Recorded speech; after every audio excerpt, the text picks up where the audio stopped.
Deutsch lernen durch Hören. Ideen für Reisen. »Wer geht denn heutzutage noch in ein Reisebüro?« fragt Luise und lacht. »Meine Oma«, antwortet Marie. Daniela hebt schüchtern die Hand.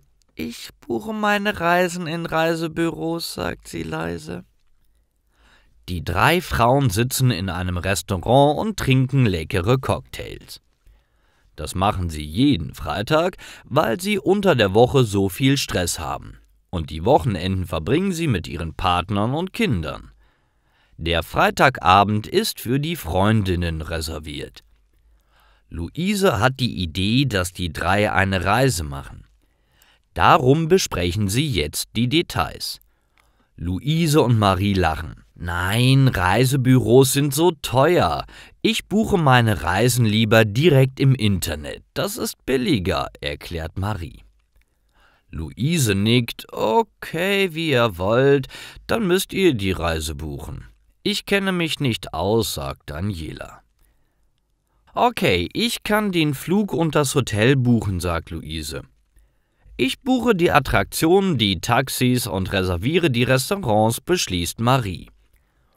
»Wo fliegen wir überhaupt hin?«, fragt Daniela. Die 3 Freundinnen überlegen. Plötzlich hat Daniela eine Idee. Nachdem sie die Rechnung bezahlt haben, gehen sie in einen Buchladen. Hier gibt es viele Bücher über andere Länder.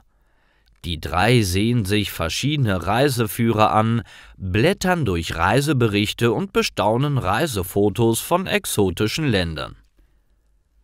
»Fahren wir nach Südamerika«, sagt Luise.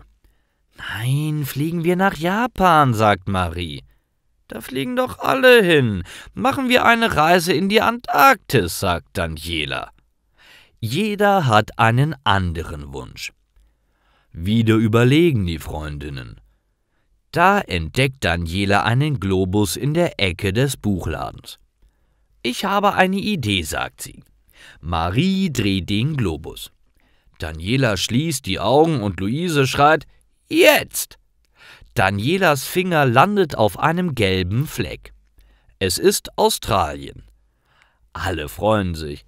»Da wollte ich schon immer hin«, sagte Marie.